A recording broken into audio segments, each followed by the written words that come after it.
Halo semuanya, selamat datang di sesi eksplanasi kita kali ini.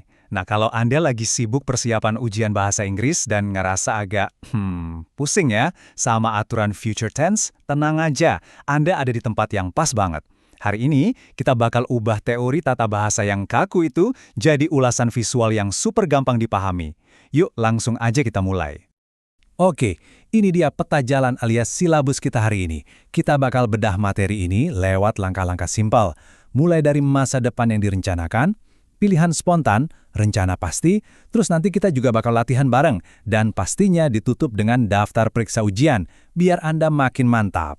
Coba deh perhatikan dua gambar ini. Di satu sisi, kita punya apartemen cerah dengan balkon cantik di Sheffield, dan di sisi lain, ada rumah bata klasik bergaya Victoria di London. Keren kan? Intinya gini, entah nanti Anda berencana nyewa tempat di Spanyol atau beli rumah di Inggris, Anda butuh tata bahasa yang tepat buat ngomongin impian itu. Karena ya, tata bahasa itu bukan cuma soal lulus ujian, tapi soal gimana kita bisa ceritain rencana hidup kita ke orang lain dengan jelas. Sip, kita masuk ke langkah pertama, masa depan yang direncanakan. Maksudnya gimana tuh? Gini, mari kita singkirkan dulu istilah akademis yang bikin pusing. Dalam obrolan sehari-hari, kita pakai bentuk be going to khusus buat hal-hal yang emang udah kita niatkan dari awal. Sederhananya, sebelum Anda ngomong ke orang lain, ide itu tuh udah mateng di kepala Anda. Anda udah bikin keputusan bulat. Nah, rumusnya itu benar-benar simple banget. Coba perhatikan, kita cuma butuh subjek ditambah to be, yaitu am, is, atau are, lalu ditambah going to, dan terakhir kata kerja dasar. Buat contoh nyatanya, kita ambil cerita Sarah dan Jeremy dari materi kita. Mereka ini kan baru aja dapat kerjaan baru di Oxford bulan Juni lalu, dan udah mutusin buat pindah rumah. Karena niatnya udah bulat, mereka bilang, we are going to look at some small villages. Rencananya udah ada di kepala, tinggal jalan aja. Lanjut ya, sekarang kita masuk ke langkah kedua, pilihan spontan. Kalau tadi going to itu buat rencana matang, beda cerita sama will. Kata will ini adalah tense yang bisa dibilang super spontan.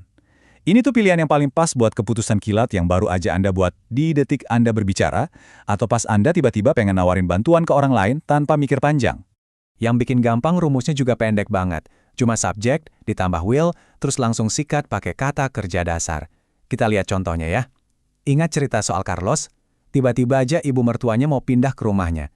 Carlos jelas nggak merencanakan ini sama sekali kan? Tapi saat itu juga, dia langsung mutusin buat menerima situasi itu. Makanya kalimatnya jadi, Carlos will put up with it to please Miriam. Keputusan kilat dalam sekejap mata? Ingat, selalu pakai will. Oke, masuk ke langkah ketiga, rencana pasti. Di sini kita bakal lihat gimana sebuah rencana itu naik level, jadi jadwal yang udah terkunci rapat. Di titik ini, kita harus jeli bedainya ya. Ini udah bukan sekedar angan-angan atau niat di kepala kayak going to tadi.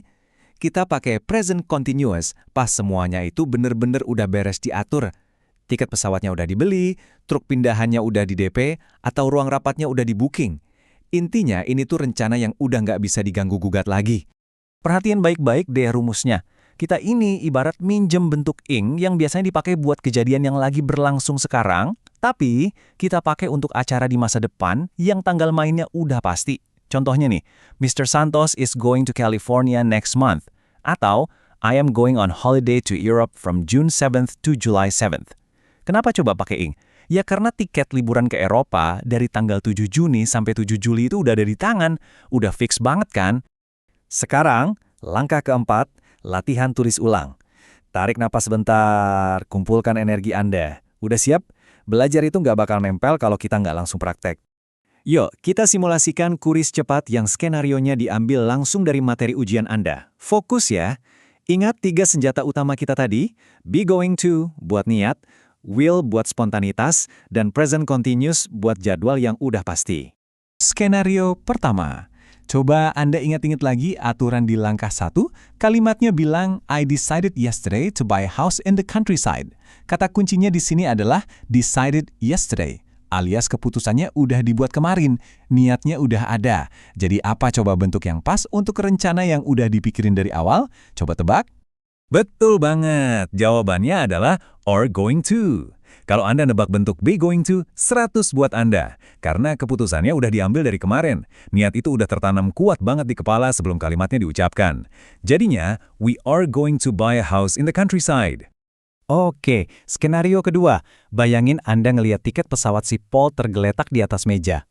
Tanggalnya udah jelas, penerbangannya ke London udah di-booking buat Senin pagi. Aturan mana nih yang kita pakai buat jadwal yang udah super rapi dan waktunya udah spesifik banget kayak gini? Tepat sekali. Paul is flying to London on Monday morning. Bentuk present continuous adalah pilihan yang paling sempurna di sini karena tanggal dan tiketnya udah dikunci rapat. Ini bukan cuma niat lagi, ini udah jadi jadwal resmi yang bakal kejadian. Lanjut ke skenario terakhir kita. Bayangin aja Anda lagi jalan santai, tiba-tiba lihat teman Anda lagi keberatan bawa kardus-kardus pindahan. Di detik itu juga, Anda refleks teriak buat nawarin bantuan. Reaksi yang benar-benar seketika tanpa rencana. Tense apa yang Anda pakai? Wait, I will drive you to the station. Cakep. Kita kunci jawaban terakhir ini. Sekali lagi saya tekankan, kata will itu selalu dipakai buat keputusan kilat atau tawaran bantuan yang baru muncul detik itu juga pas kita lagi ngomong. Terakhir, kita masuk ke langkah kelima, daftar periksa kesiapan ujian. Biar Anda makin pede dan siap tempur. Nah, intisari dari semua pembahasan kita tadi ada di sini. Saya saranin banget, coba deh ambil tangkapan layar alias screenshot mental dari daftar ini. Simpang baik-baik di kepala. Going to untuk rencana yang udah diniatkan. Will untuk keputusan kilat seketika. Dan present continuous untuk jadwal yang udah pasti dan dikunci tanggalnya. Kalau Anda pegak 3 poin ini, dijamin gak bakal ada keraguan lagi pas ngerjain soal ujian. Sebagai penutup eksplanasi kita hari ini, saya mau kasih sedikit tantangan nih. Coba praktikkan aturan tadi ke kehidupan nyata Anda, bukan cuma pas lagi ujian ya. Pertanyaannya, where are you going to live next year? Tahun depan Anda bakal tinggal di mana? Kalau baru sekedar niat, pakai going to. Kalau udah bayar sewa tempat baru, pakai bentuk ing. Atau mungkin Anda baru aja kepikiran jawabannya detik ini juga, langsung aja sikat pakai will. Biasain ceritain impian rumah atau rencana liburan Anda pakai aturan ini, dijamin tata bahasa bakal nempel sendiri di luar kepala.